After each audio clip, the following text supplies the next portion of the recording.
if you like betting on golf. But everyone that you back misses the cut. Get some experts involved with all the stats and the tips and so much more. Cause it's the golf betting system, the golf betting system, it's the golf betting system podcast. Greetings and welcome to the Golf Betting System podcast. It's episode 375. This is our 2025 Bank of Utah Championship and Genesis Championship Tips podcast. Barry O'Hanrahan and Paul Williams join me, Steve Bamford, to discuss this week's PGA and DP World Tour action. Good morning, gents. Good morning, chaps. Morning, guys. This podcast is for listeners of 18 and above. Please be gamble aware. You can visit gambleaware.org for more information, and of course, please bet responsibly. Visit our world-famous golf betting system website where we have our in-depth betting previews for both the Bank of Utah and Genesis Championships. Paul has been in the stats lab pulling together this week's data. We have detailed Black Desert Resort and Wu Zhong Hills course form, player form and compy sheets, plus new and old predictor models.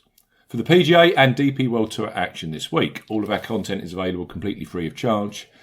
No paywall or registration required. On X, you can follow us. Barry is at The Good Talk Golf. Paul is at Golf Betting.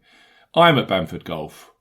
Paul and I are on Bluesky. Just search our names, Steve Bamford and Paul Williams. Subscribe to the Steve Bamford Golf YouTube channel where this podcast is available each and every week. Please keep pressing that like button. And, of course, make comments. All helps with the algorithm. Now, you guys as listeners power this podcast, so we need your 5-star reviews on Apple Podcasts. As ever, for those of you who leave a review, I will read them out at the start of a future show. Leave your name and where you are in the review. I've got great news. We have reviews. Now, they all came from the UK.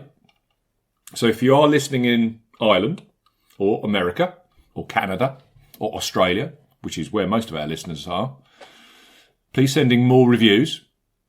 But I'm going to read this one. This one is from Brian in Runcorn. Good day to you, Brian.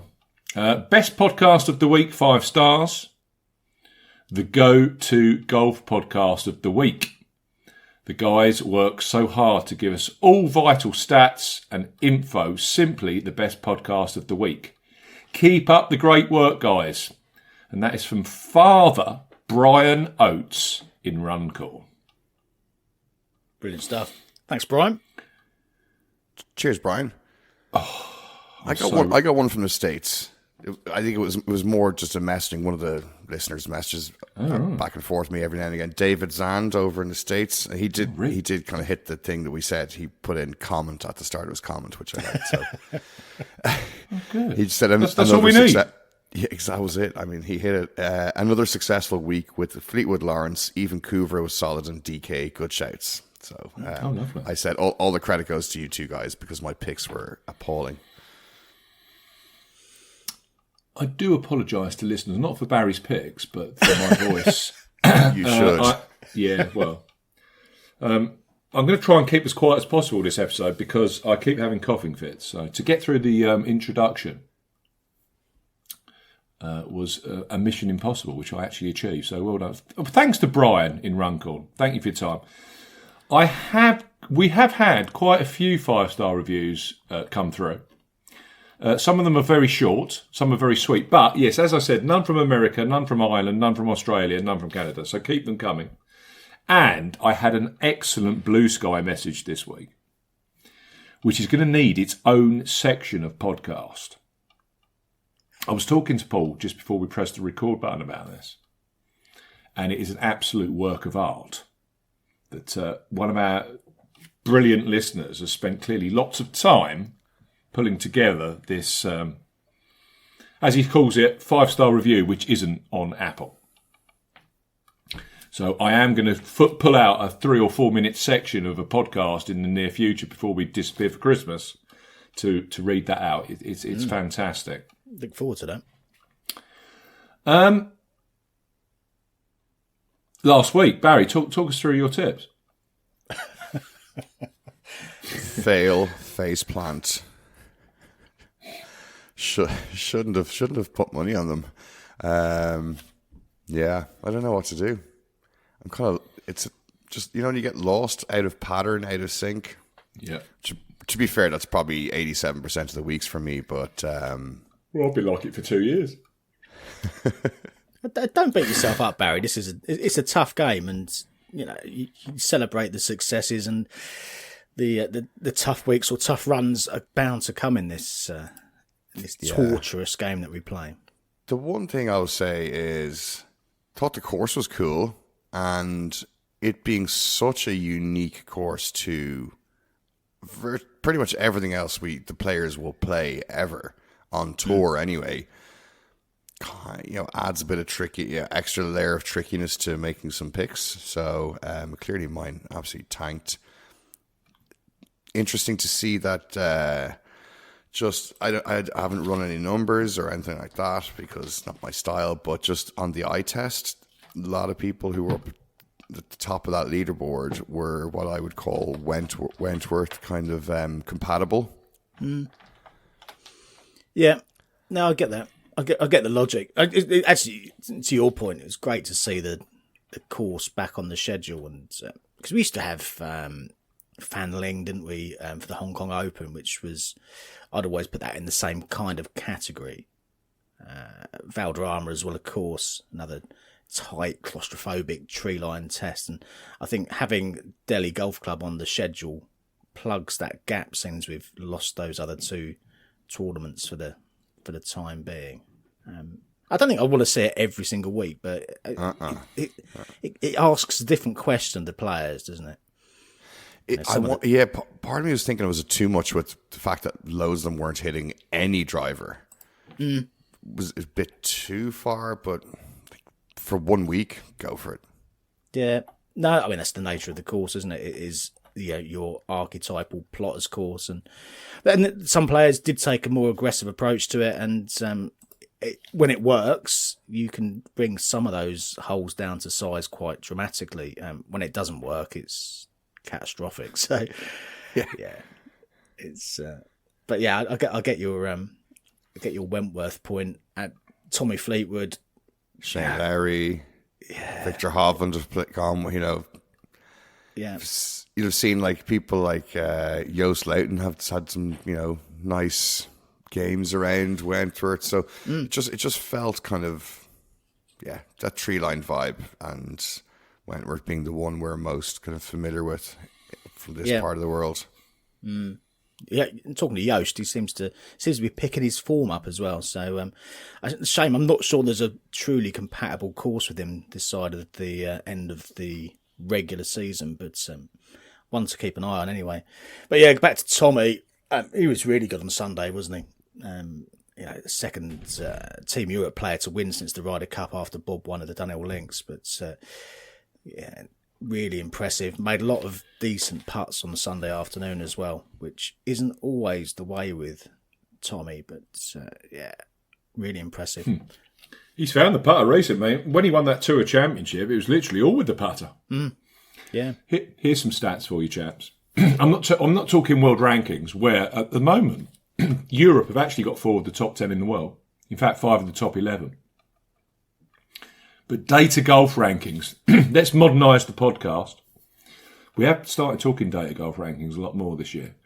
Scotty Scheffler's clearly number 1 at 3.24. Do you know who's number 2 now? Tommy Fleetwood.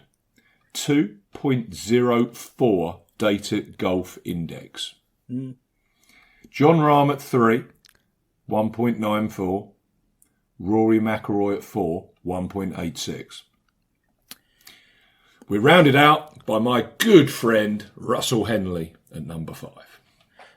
Yeah, I get that. I'm not sure I would put McIlroy behind John Rahm at the moment. That doesn't feel. Algorithms are algorithms, and the numbers are the numbers. But yeah, that is crazy. Rory's won 4 times this year. Rahm hasn't. Yeah. Strokes gained data, Barry. I mean, world rankings: Scheffler 1, McIlroy 2, Xander 3, Henley 4, Tommy Fleetwood 5. Yeah, I'm still absolutely in a world of shock that Russell Henley's number 4 in the world. Yeah, I know. Yeah, That's where we are. that's the most shocking thing. The OWGR is broken in a lot of respects, but yeah. But yeah, he's 5th in data golf. What, one win and hasn't been outside the top 19 in his last 8 starts. Oh, consistency is amazing. Yeah. Doesn't win though. No. Which isn't a lot of good when you're actually trying to pick a winner when you're betting. We did have a bit of some upside last week, though, Steve. You were on Jaden Shaper, who finished in a tie for 6th in the end, I think. So, yeah, he got his full each way with the 8 places. And we had Tristan Lawrence. Tristan Lawrence, yeah, put in a decent shift on Sunday to place at 66-1. So, yeah, decent enough week overall, I think. Good punts, boys. They were nice. I'm going to put it out there now. I think Tommy Fleetwood is going to win the DP World Tour Championship at the Earth Course. Interesting. Did wins both of them in the same season? Kind of. Because to win the FedEx Cup, you'd now win the Tour Championship. But, of course, with the DP World Tour race to Dubai, it's a season-long thing, I believe, isn't it? Yeah, well, it didn't win. Yeah, it didn't win the season-long thing, but won the final. Yeah. Yeah. I can see it. Those are asterisks. I can remember a couple of years ago. I don't think it was last year. I think it was the year that Nikolai Højgaard won. But shoot me down, Paul, if I'm wrong. That Fleetwood was right in the mix and came a shot shy or something like that. There's been a few times he's been in serious contention for that and just not quite managed to. You know, perhaps we've seen perhaps we will see a different Tommy now. Perhaps we'll see a more confident and more relaxed Tommy should he find himself in those positions. But in the past, he's kind of looked a bit rabbit in the headlights, kind of. He might turn into a relaxed ninja assassin. Yeah. Well, yeah. When he proved that on Sunday in India, and yes, the field isn't or wasn't as strong as it will be at the DP World Tour Championship, but equally he still had to go out there and put the round together, and he made the putts when he needed to make the putts. That was impressive, and with the Tour Championship in his back pocket, that's got to give you immense confidence moving forward. Not to mention the Ryder Cup, of course. So, well, I was commenting last week, wasn't I, that Fleetwood was 6-1 and McIlroy was 4-1. I've never seen a gap that small, and of course, Fleetwood clears up. It did get quite a bit closer before the start of the tournament. They weren't far off joint favourites, so there was undoubtedly some late money for Tommy, and in the end, that was some shrewd money. 6-1, 11-2, that kind of number. I struggle with that with Rory in the field because it's a win-only punt, certainly for me, and win-only taking on Rory would be quite a challenge. But in the end, those backers who plumped with him would have got their rewards. So well done if you were on Tommy. What do you think about Victor Hovland? I'm just thinking, is Victor one to look at for one of the upcoming final events? Yeah, potentially. Yeah, there's enough to like in his game at the moment. Again, it comes down to the value and the players that he'll be up against. Can you take a chance on him to take on and beat those players that are going to be ahead of him in the market? As Steve said, Fleetwood's going to be hot property at the Earth Course. Fleetwood's got a great record in Abu Dhabi as well, and you're not going to be able to, you're not going to be able to shift Rory from the top of the markets for the ones that he plays anyway. So yeah, I don't know. It's a tough ask, I think. Starting to look like the Victor we knew of, probably 18 months, 2 years ago. Yeah. That swagger in the swing or whatever it is, it looks there, which is great to see because he's just really interesting and exciting to watch when he's there and thereabouts.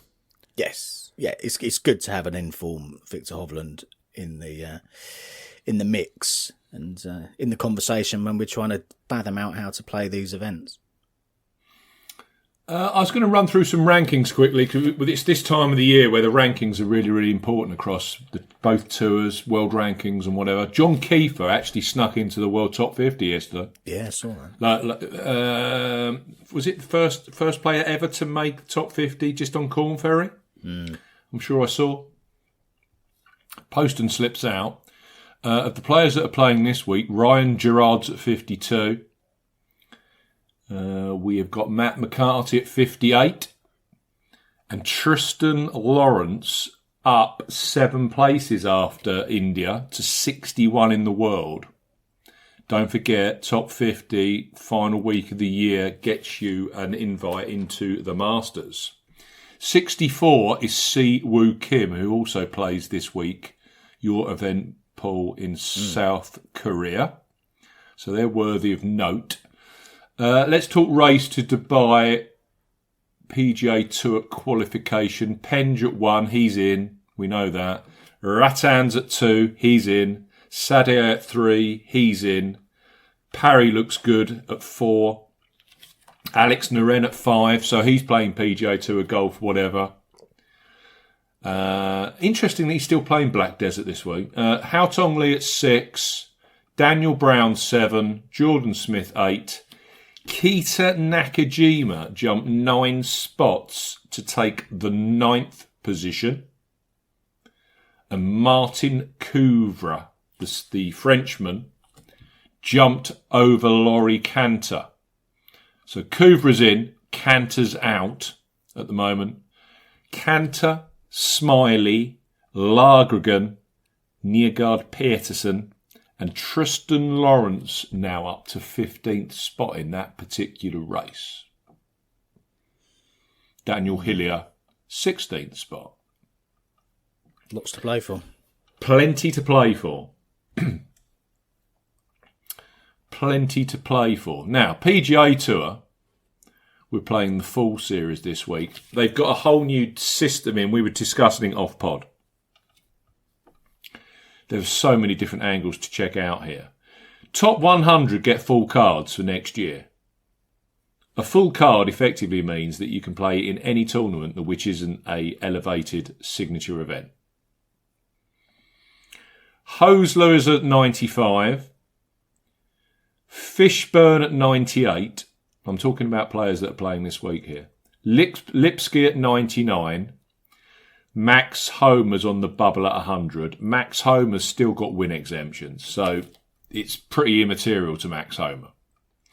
And then outside the top 100, you've got Isaiah Salinder, Austin Eckroat, who I believe's got win exemption, so that's not valid. Joel Damon at 103. Max McGreevy at 104. I'm not going to go through the full list because it'll be a rather boring and long podcast. Victor Perez, almost got it wrong. Victor Perez at 105. So they're just on the outside. But also, we've got to keep our eye, I think, on top 125 because top 125 earn conditional PGA Tour status.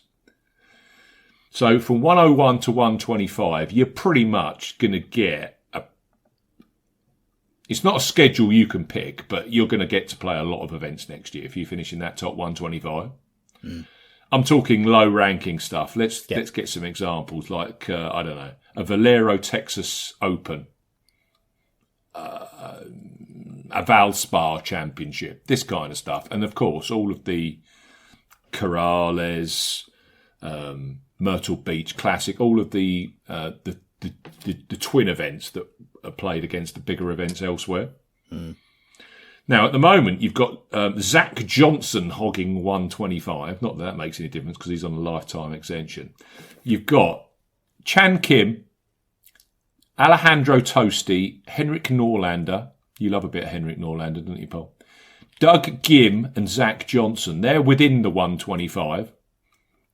And then outside, Brant Schnedeker, Jackson Suba. Amazingly, they're all playing this week. Adam Schenk, Justin Lauer, and Taylor Montgomery. And then there's just a huge list. I did point out off mic, Seamus Power is at 135. And by my calculations, Power's win exemptions have all gone.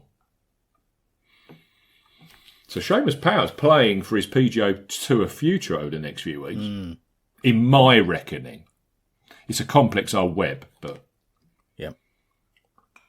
Yeah, it can easily get tripped up with these rankings and the exemptions that are out there and the medicals and everything else that filters into it. The Rob Bolton PhD and how to keep track of who has what category or status. Oh, yeah. Absolutely. So plenty to play for. Shall we talk around then? So let's talk around this week's event. We'll talk PGA Tour first, and then we'll move across to Korea. Bank of Utah Championship. This is the second tournament on the trot on the PGA Tour, which people will look at it and go, I don't know, what the hell's this? Bank of Utah Championship, new sponsor. But this is the course they played last year that you might remember that's basically carved out of the desert in Utah, Ivins, Utah, which has got black lava rock just literally framing every hole. Last year, Matt McCarthy won. He won at 66-1. And his background, it's interesting this year, isn't it, boys? No, I'm not seeing any Corn Ferry Tour grads get into this field. Not one. No Neil Shipley, none of them. So it must be very strict I suppose at the end of the day, you've got PGA Tour pros here fighting for their careers, haven't you? So they're fighting for every single spot. It feels like the reshuffle and the constant, this time of year when they're doing this reshuffling or you're fighting for a higher status, that's really grabbed the attention of the guys who are trying to get up that one layer up. Yeah, exactly. Still a bit mad though. You get through the KFT after all that work, and it's still hard to get into an event. Yeah, I don't think any of these Corn Ferry Tour guys are going to be playing. If I remember correctly, I don't think any of them even got into the Sony Open at the start of last year. Or if there was, it was literally one or two. I think if you're kind of getting, if you're in that 15th to 20th spot from the Corn Ferry, your first event next year is going to be the American Express at PGA West. Yeah. It's the same equation with some of these guys who graduate from the DP World Tour because your Paul Warings struggle to get a start, particularly at the start of the year. This golf course is 7,421 yards long. It's a par 71. What we've got to bear in mind, though, it's at 3,100 feet above sea level. So do the maths. You're effectively looking at a 6,900 yard par 71, which features 3 reachable par 5s, 2 reachable par 4s, and a short par 3. Or a set of short par 3s, to be fair. Read various player quotes saying, some of these holes are pretty stern, but you just know that around the corner you're going to have a par 5, a short par 3, or a drivable par 4. So stay patient on some of the holes where there's bogey in play, and then really go lights out on these shorter holes. Yep. It's a Tom Weiskopf design. If you're looking for a course form that kind of matches, maybe look at TPC Scottsdale, which is another Weiskopf design. That's where they play the Waste Management Phoenix Open. In terms of the agronomy, we are looking at Dominator bent grass, Kentucky bluegrass rough. Greens are large, 7,000 square feet on average, and I love this particular grass type. It's 007 XL bent grass. That's what we're playing. It was really hot here last year. I know people... yes, Steve, it's in the Utah desert.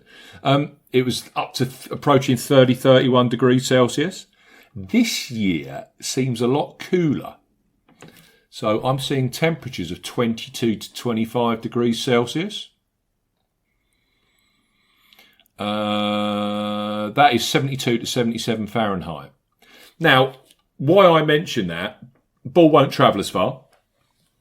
There also seems to be a couple of blustery afternoons, especially Saturday, which could go over 20, 25 miles an hour.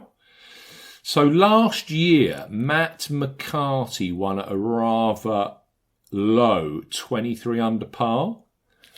Not that I think it makes a great deal of difference in terms of who you're going to pick, but I think maybe 18, 19 under this year. And there was talk last year that the whole course was designed for and has such good agronomy and drainage and whatever that they like it to play with firm releasing greens. And actually, last year in round 4, I did actually note it as a firm golf course. So hopefully you might find a course that's got plenty of roll on the fairways and actually correspondingly roll a little bit of release on the greens come the weekend. So yeah, I think high teens. That's kind of where I'm at. The other thing I think is really worthy of note here, the fairway widths are incredible. 70 to 100 yards wide. So what you get is really wide fairways, a very, very tiny slither of rough, and then you're in lava, black, 1,000-year-old lava, and all manner of trouble. There's typical Utah, it's your typical desert setup, rocks, cacti, spiders, lizards, all manner of stuff off the fairway, but you've got to be wackily wild to actually miss fairways.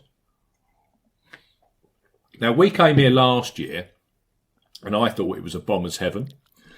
But when we were actually playing through it, and just looking at a lot of the data that I saw from last year, it seems to be a kind of golf course where distance didn't actually help, because it seemed to be that people were driving the ball to kind of similar distances on a lot of the holes, be that whether you were a Lucas Glover or a Stefan Jaeger.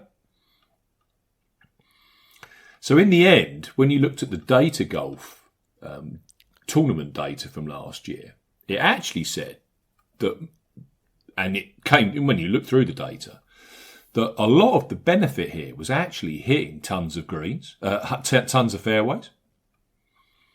It was more of a kind of plodders will prosper. And Matt McCarty isn't long. Stefan Jaeger is, but Matt McCarty actually gained more strokes off the tee than Stefan Jaeger by simply hitting it slightly less, but hitting more fairways. Just keep out of the lava, I expect. Yeah, because if you make a mistake here and you actually get it into these rock forms, you're in serious trouble. So I can remember last year, and I can remember it very, very well, tipping up a certain player called Michael Thior Bjornsson. And I think he withdrew with an injury after he shot some incredibly high round on the Thursday. Yeah, that's right. And then I remember Lucas Glover shooting 9 under par on Sunday to save my bacon and finish third. So I got a full each way at like 33 to 1. So, in a way, it's one of those rare events. I've actually gone down the other route of going for short, tidy players that are very good with their wedges from like 125 and in. Which makes sense on a course where you've got a lot of par fours that are just, it's a bit of a wedge fest to a certain extent. Seems to me as well, a lot of the, I mean, if you can't make it also, if you're not long enough to make the par fives, a lot of these players going in with like an 80, 100 yard wedge with their third into some of these par fives. I came out with 5 names. My prices are from 16 to 1 out to a whopping 275 to 1. What about you guys? Where are you positioned in terms of your prices?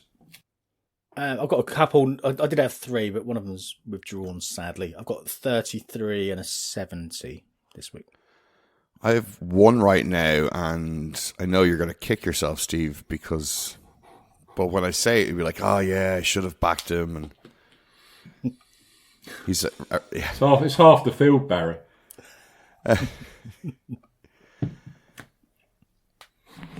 Is that if I don't? Is that similar to if I don't pick Joachim Lagergren in at the Genesis, and you just know that you've been backing him week after week, and eventually he wins?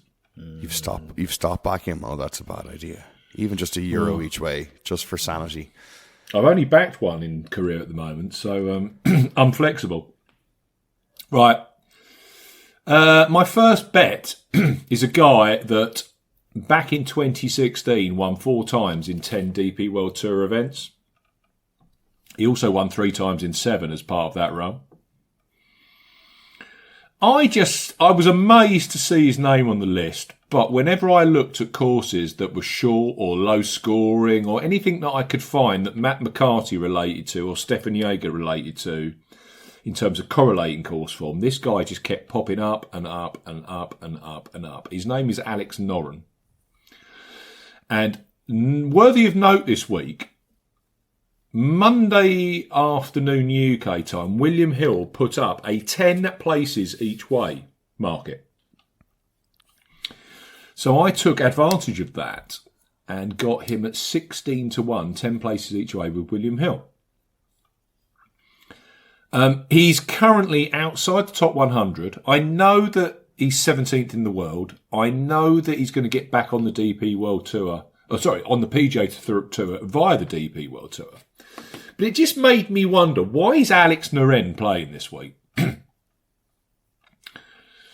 my thoughts were, well, he must be playing because he A, wants to, and B, he wants to get something done this week. Otherwise, why would you bother? And if you look at the schedule moving forward, we've got a gap week next week, and then the week after that, we've got the WWT in Mexico on the PGA Tour, and you've got the Abu Dhabi playoff event, Paul, on the DP World Tour. And then the week after that, they go to Bermuda on the PGA Tour, and we've got the Earth Course, the DP World Tour Championship finale in Dubai. Now, Noren's in the top 10 on the DP World Tour race to Dubai. He could play Abu Dhabi. He could play the Earth Course. So I just wondered, why is he playing this week? Is it just to kind of keep himself playing, or? I have a theory, Steve. We know he loves bent grass. Maybe he's kind of getting on the Bamford's love of all types of grasses. This is the only chance he gets to play 007 XL bent grass in the year on tour. That's a very interesting angle, because everything left on the DP World Tour is now going to be Bermuda grass. The 2 wins he's got on the DP World Tour this year are both on bent grass or bent poa greens. And we've always said this guy only ever wins, on bent or bent poa. So maybe he's looked at this golf course and said, it's short, beautiful bent grass greens, large. It suits my game. I'm going to give it a go. So I'm on 16 to 1, 10 place each way, William Hill, Alex Noren. Never won in the United States. Maybe this is the week. Maybe this is the week. Let's be frank, it's not exactly the toughest field, is it? Well, no, and as you said, when he gets the bit between his teeth, and from a winning perspective, he can rattle off a few victories. And it was really impressive when we were on him at Wentworth as well. Got the Ryder Cup he was involved with in the background, so should be coming in with a bit of confidence, I think. On first show, Maverick McNeely was 12 to 1 and Alex Noren was 20 to 1. I couldn't understand that. So, I'm on Noren. I'm then on a player I rarely back. When I have in the past, he's always let me down. Paul was on him a few weeks ago, and I believe... Did he get you a squidgen of each way return in Japan? Christian Bezuidenhout? Yeah. Or did he finish 10th? Oh, I think he was 10th. now. It all merges into one after a while, so. 1.5 points each way, 30 to 1, Bet365, 8 places each way. I think there's something here about a good wedge player. I don't think you've got to be long here to win. Matt McCarthy, kind of mid-range. We had Lucas Glover up there. Kevin Streelman. They're not the longest. Bezadenhout. Another that hasn't won in the States, but he's got some great course form and desert course form, both in the Middle East and in America itself. He was second this year at the American Express, I believe. Oh, sorry, that was last year. 2024 American Express. He was second at PGA West. This year he was fourth at the Waste Management Phoenix Open, which again, Weiskopf design. And Barry mentioned Noren and Bentgrass. I think Bezadenhout, and we've said this so many times on this podcast, I still think South Africans excel on bentgrass greens. So I am on Christian Bezadenhout. Fantastic putter. Very good with his short wedges. He's actually hitting some fairways and greens at the moment, which Christian can be all over the place off the tee. Short and crooked is never a good mixture in golf. He can be that, but at the moment he's actually relatively short but straight, which I think makes him a danger. So Christian Bezadenhout, 1.5 points each way, 30 to 1, Bet365, 8 places each way for me. Right, Paul, on to your first. Yeah, well, I've kept it quite simple and just gone with Matt McCarthy to retain his title. 33 to 1 I got with BetMGM. We mentioned BetMGM last week, and actually I've got a few of my bets away with them again this week. So the pricing, again, has been pretty strong from them. So do check them out if you don't use them or haven't used them historically. Well worth a look. But yeah, Matt McCarthy, where it all started last year. And we do see it happen occasionally where you get these players who pop up and then they repeat their maiden win either the next year or a year or two down the line. So I wouldn't be remotely surprised should it happen. He's playing some nice stuff. 8th at the Wyndham, 9th after 54 holes at the Pro Tour, and then 14th last time out at the Bay Current Classic. It was the 60 that he closed with that really caught my eye. So that's the last competitive round that he played, and he's heading into his the event that he won last year. So that ticked that box. And of course, you mentioned earlier 58th in the OWGR. So there's an incentive there to get himself inside the top 50. And he could do that in one fell swoop by retaining his title this week. I actually believe he finished in the top 20 on debut at the Masters this year. Yeah, he's a good player, McCarthy. Again, very good putter. There seems to be something here, and I know putting is the most horrible statistic to try and actually model and predict, but there's definitely something here about good putters. I'm going to put it out there, but I would not be surprised, if Brandt Snedeker actually made the cut and was visible on the leaderboard this week. Barry, over to you. I take it you've picked Brandt Snedeker as your first selection? No. I've picked the number 2 in your predictor model.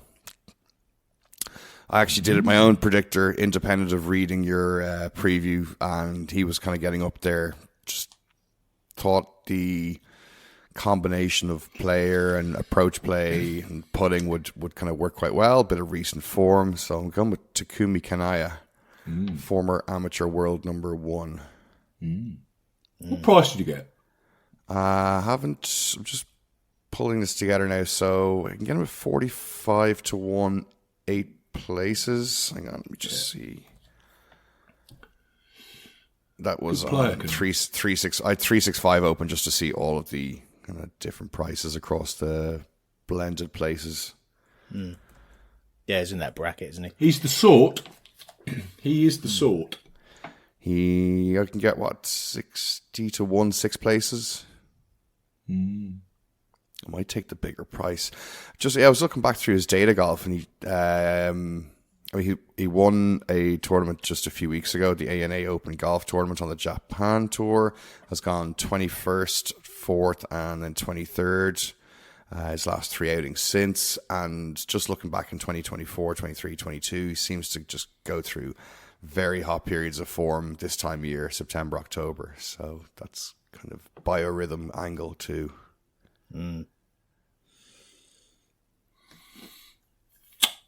I've gone for a 45 to 1 chance with Bet365 8 places each way. His name is William Mao. Do you know anything about William Mao?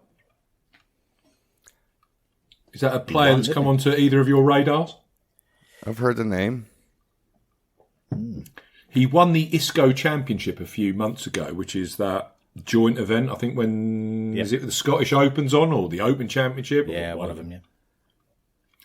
He shot a final round 61 to come from... I believe he teed off, was it like 2 hours before the leaders and won the golf tournament? It was something crazy. So he's got a PGA Tour 2-year exemption in his back pocket for both 2026 and 2027. He's coming in here on a free wheel, effectively, isn't he? And what he's trying to do is get into this Aon top 10, where he can then start getting into the elevated events in February next year, would it be? Or late January, AT&T, and then the Genesis Invitational. He's in 86th spot in the FedEx Full Series. But I just love... He's Californian, and I just think he's going to really like this track. You just look at his Corn Ferry form from last year. He was second in Kansas on A184 bent grass greens. He was fourth in the state of Utah at the Oak Ridge Country Club. They were Poana greens. And second in Idaho, the Hillcrest Country Club, which are a mix of bent and Poana greens. Now, it's funny I went through Matt McCarthy's interviews from last year. It was fascinating stuff. Great way to spend your weekend, listeners. I love doing it. And he mentioned a couple of things I found really interesting. The first thing he mentioned was he lives in Scottsdale. And he said, literally, going from Scottsdale to here is exactly the same climate, exactly the same altitude. He just felt like he was at home, in his own words. And he also referenced the Boise Open and said this golf course and the environment and everything about it, the altitude, is very, very similar to what we get in Boise. Now, that second in Idaho at Hillcrest Country Club is the Boise Open. And just last year, you got Stefan Jaeger. He had I think he had a third and a sixth at Boise on his Corn Ferry career. Kevin Streelman lives in Scottsdale, and he was in the top 3 or 4. So there is this correlation between either Scottsdale residents or... I can see people now desperately going to their computers and scrolling through Boise Open now, leaderboards for the next couple of hours, trying to find players that done well in Boise. But William Howe has all of that. It just seems to me that he plays well in the western or midwestern United States. So I think, in a way, this golf course at this time, when he's relaxed, he can just make it flow. He played quite well in Japan a few weeks ago. He finished, I think, with a top 10 round of the day on Sunday, so he's got a bit of momentum. So I'm on William Mao, 1.5 points each way, 45 to 1 with Bet365, 8 places each way. Where's your fight? What price were you, Paul, your second selection? 70 to 1, that is. Well, let me chip in before the voice goes. Max McGreevy. Now, you mentioned, Barry, that your man, Kanaya, he finished 4th in Japan and then he finished, did you say 23rd or something, last week at the Japan Open? Yeah. There was that's a high-level tournament in Japan last week. My man, Max McGreevy, he won the prestigious Dunlop Phoenix tournament last November in Japan. And last week, after finishing 33rd at the Bay Current Classic, he finished 12th at the Japan Open. So I expect he's on the same plane as Kanaya, winding his way back to the Western United States. But I mentioned him earlier in that list. He's 104th in the FedEx Cup full series. So he needs some results to get that full card for next year. And whenever you look at him, he's interesting. 4th as recently as August at the Barracuda Championship. They play that in California. That's another desert altitude track. And all 3 of his 2024 season wins were on bent grass putting surfaces. He won the Memorial Health Championship on the Corn Ferry. He won the Magnets Championship, and he won the Phoenix Country. He won the Dunlop Phoenix. Those 3 professional wins last year were all on bent grass greens. His wedge play from 125 and in is absolutely first class. I'm talking top 10 on the PGA Tour for short wedges. So I'm on Max McGreevy, point each way, 66 to 1. I got that with Coral, 8 places each way. Paul, who's your 70 to 1 chance? It's Taylor Montgomery, who I got at 70 to 1, again with BetMGM. Fairly limited on what he's been able to do this year because of his status, but when he has played on the PGA Tour, finished 8th at the ISCO, 12th at the 3M Open, 6th at the Sanderson Farms more recently, so has shown enough form in PGA Tour level to suggest he can go all right here. Got some KFT form in Utah, which I thought was interesting as well. He was second twice, actually. Second at the 2021 Utah Championship and also last year at the 2024 Utah Championship. Shot 62 in both renewals. Ticked a lot of the boxes when I was looking through statistically, so I thought, why not take a chance on Taylor Montgomery? So I did. His putting is just lights out as ever. Yes. Exactly, and that's the point. And to your point about putters doing well here, to have a decent putter on the team who's shown some form in the region in the past, seemed like a good idea. He actually ranks in the top 10 on my 8 tournament putting stats, and he's number 2 across the whole season for putting. He can get the ball in the hole. He can. He's a bit of a Mackenzie Hughes sort. I think he's on is it a major or a minor? He's on a major medical exemption, that's keeping him honest. It's a patchy season because he's played a little bit of PGA Tour and a little bit of Corn Ferry as well. But yeah, it's a good opportunity for him to come and see what he can do. Barry, is there any more players that have taken your fancy before I move on to my last selection, or anything that Paul and I have mentioned you might jump in on? Or I'm just sticking with my one. Sticking with your Japanese Kanaya. Can I sell you Frankie Sapan? If he's on the market, is your new little crush? He is, because I can pronounce his name correctly. That's all it is. Now, this guy cannot hit a fairway for love nor money, mate. He's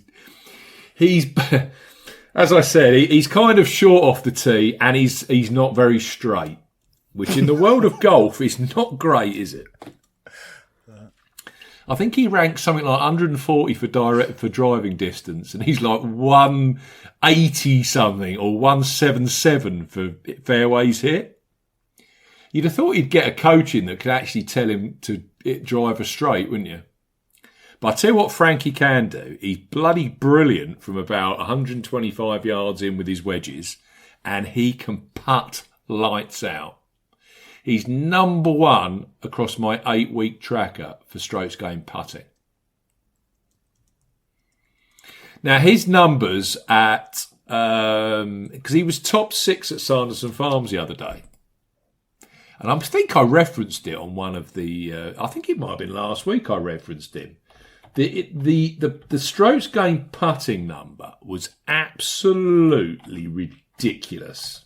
I'm trying to get it up here so I can quote it. Yeah, listen to this. This is a round number, boys. Per round, he gained 3.182 strokes with a putter. So he gained over 12 strokes cumulative with the putter and actually lost almost 4 strokes tee to green. That is mad, and he finished 6th. He must have been holding everything. Literally. Now, I'm not suggesting that continues, but just hear me out. Frankie Sappan, right?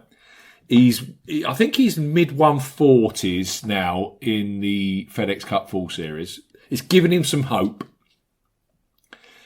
Wide fairways.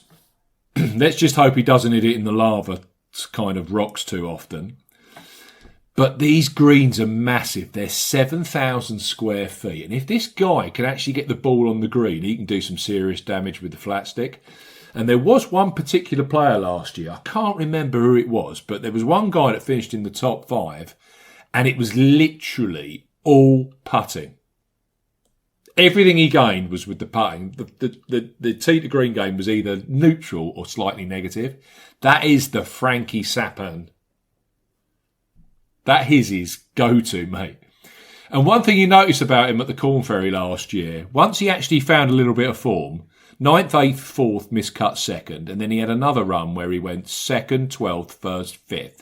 So when he finds something, he gets these rolls together. So I looked down the order and I thought, is there anyone on there that's come onto my research radar that is at a big, big price? And it's Frankie Sappan.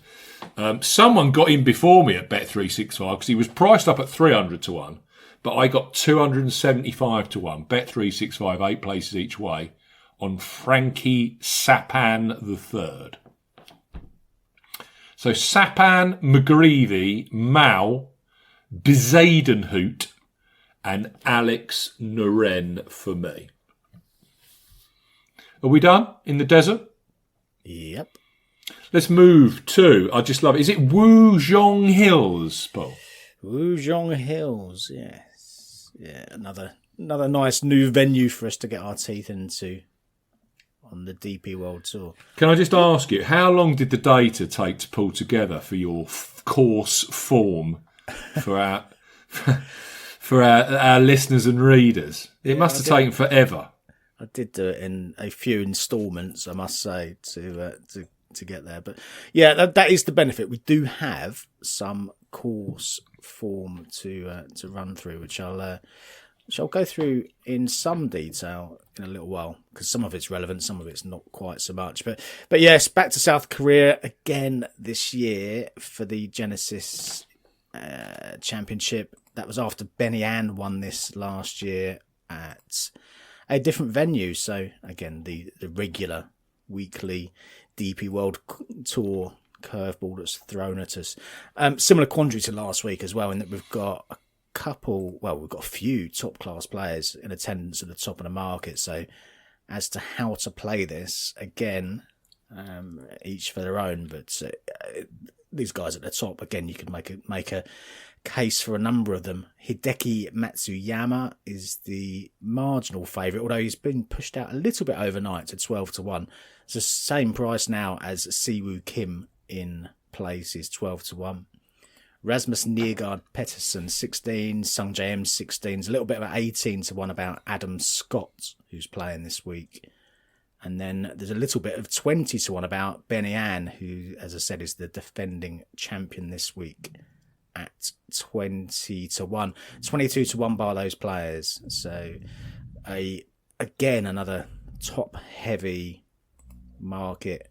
There's, I think it's 36 local players who've found their way into this field of 126 this week. So you'll find most of those residing much further down the list.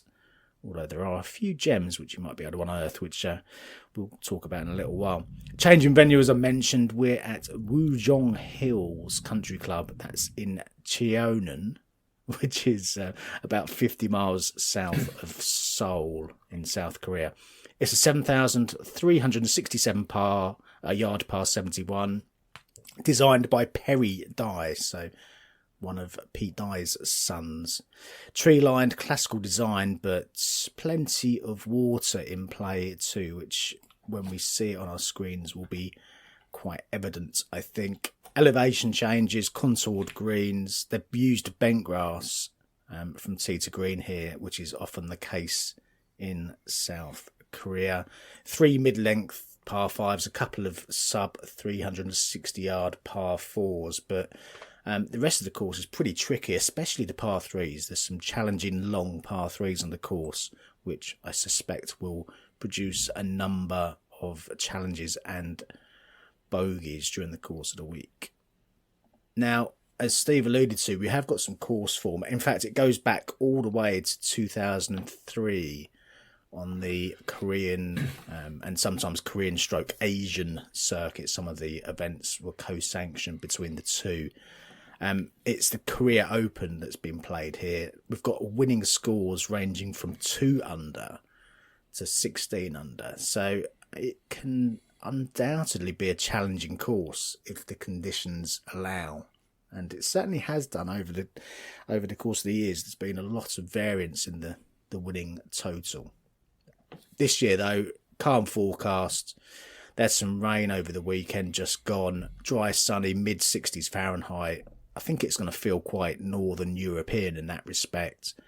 It doesn't look like it's going to be one of the more challenging years. So I suspect we're going to find the winning total edging into the maybe low mid-teens, something like that. Perhaps we'll be challenging the 16 under, which is the record that I could see of the events that have been played here.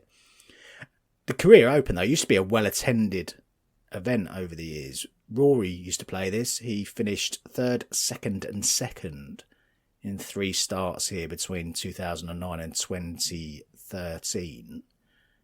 Ricky Fowler won this back in 2011 at 16 under. I remember that. I think, don't quote me on this, I think that may have been Ricky's first professional win. Yeah, first pro win. It was definitely before his first PGA Tour win. Yeah, it makes sense. I've got a feeling it was his first pro win. So, yeah, his name is on the winners list here. Sung Kang won in 2013, regular PGA Tour player. He won at 4 under, so you can see the difference there. Ricky at 16, Sung Kang at 4 under.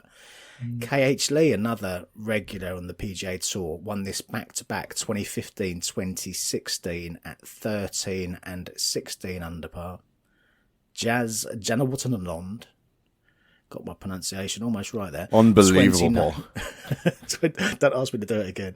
2019 at 6 under he won that year. So yeah, again, some variation. I suspect, given the conditions this week, it's going to be a little bit deeper than that. But this course can undoubtedly play tough if the conditions allow.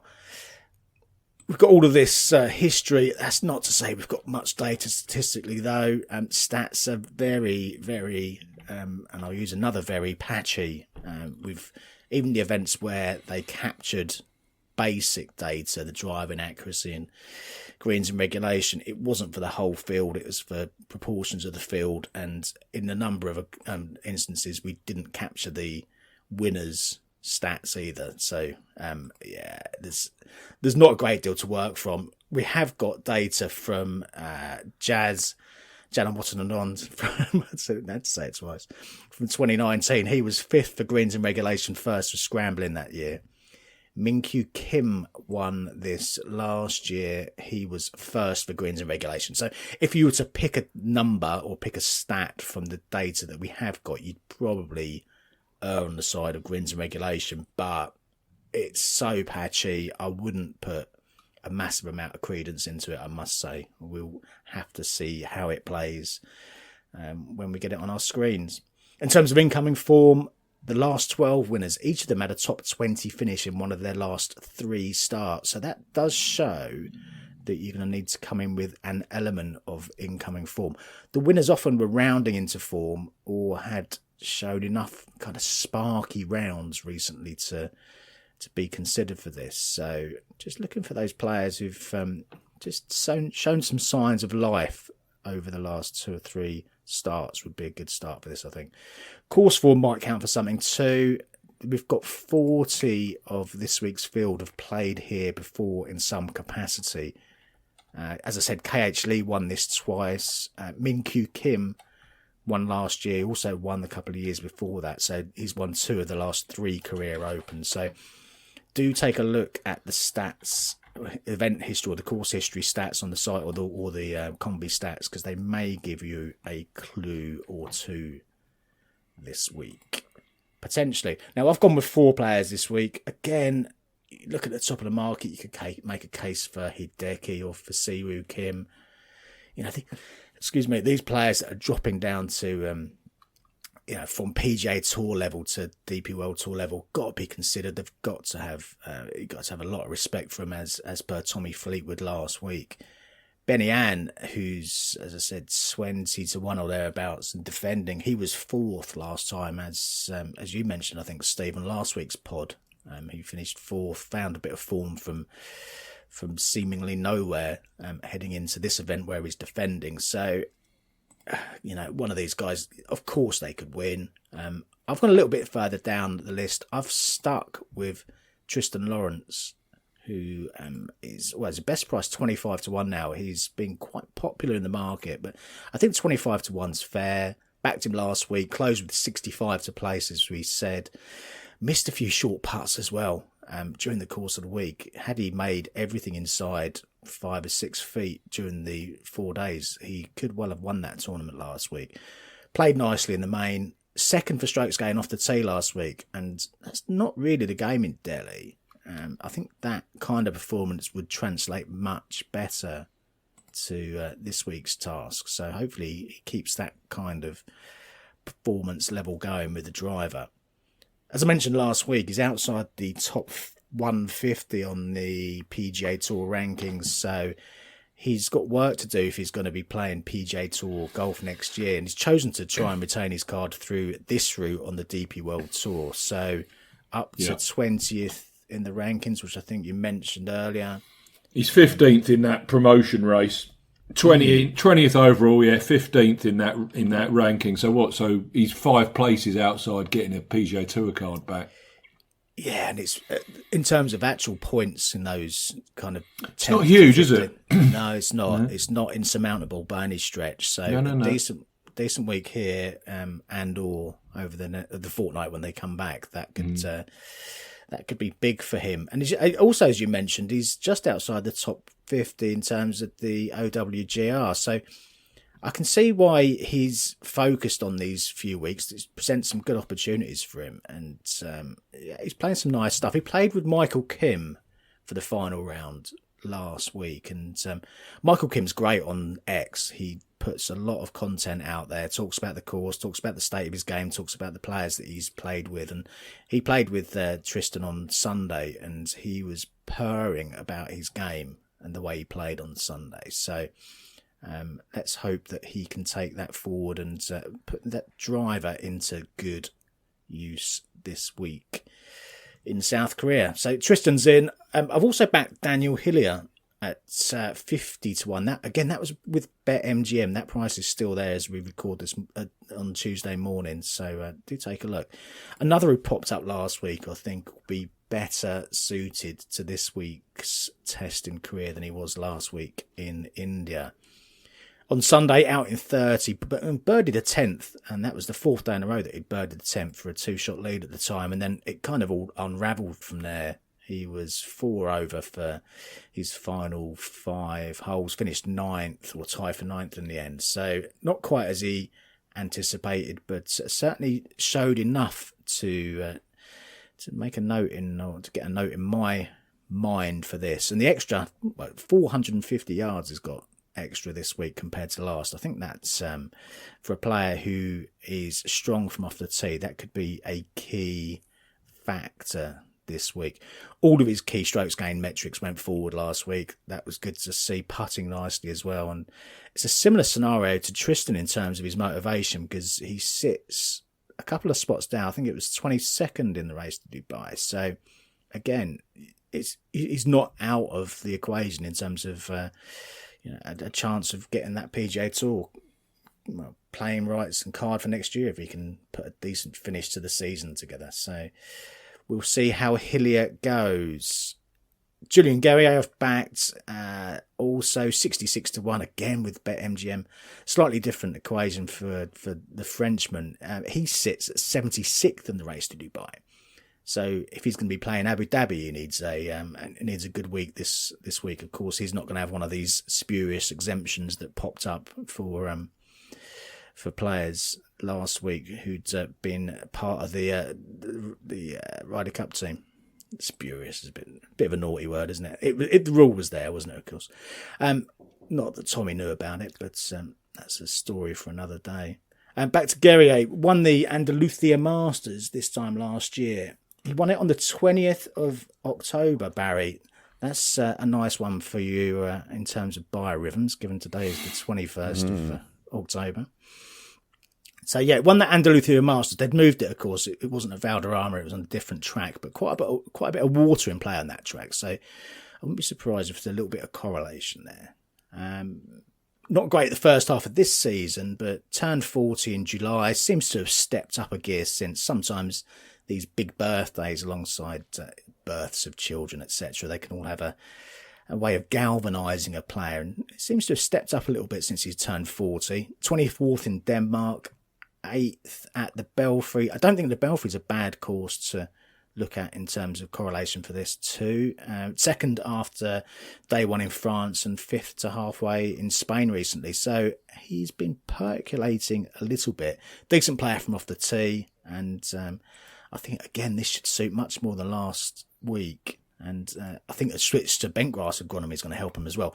When he won that tournament in Andalusia, he topped the field for strokes gained putting on the bentgrass greens there when he won last year. So Julien Guerrier could go well. And the final one, I kind of alluded to it before, of the local players, the one that I've backed is Min Kyu Kim. And 100 to 1 available now. He has been popular. He opened at 125s, but there's still a little bit of 100 to 1 out there. And I would take it if you fancy him sooner rather than later, because he is going to be nibbled in continuously. He's the guy I mentioned before. He won here in 2022, won again last year too. So he's got two cracking bits of course form. Only 24 years old, but he's been on our radar for a few years now. I remember in the back of my mind when he won twice on the Europro Tour as a 16-year-old. Back in 2017. He then became the youngest player to win on the Challenge Tour the year after, aged 17. This was back in 2018, so 7 years ago now. Seems like an age ago, but he's still only 24. Liv obviously think quite a bit of him. He got a brief call-up to stand in for Ben Campbell when he was injured earlier in the season in the Korean event they played over there. This lad's got a high ceiling, I think. His form tends to come in patches, so the fact that he finished second last week on the Korean Tour, I think we've got to respect that, and we've got to give him a chance here on a course that he has excelled on twice in the past.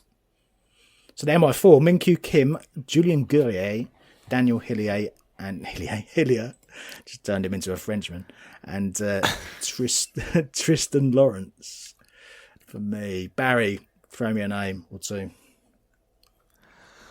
Well, it merged together quite nicely, and I'm going to do a double as well. So another former amateur world number one, Keita Nakajima, just playing some really nice golf, and I wonder whether being in the part of the world he's from might just all merge together, and he grabbed that win.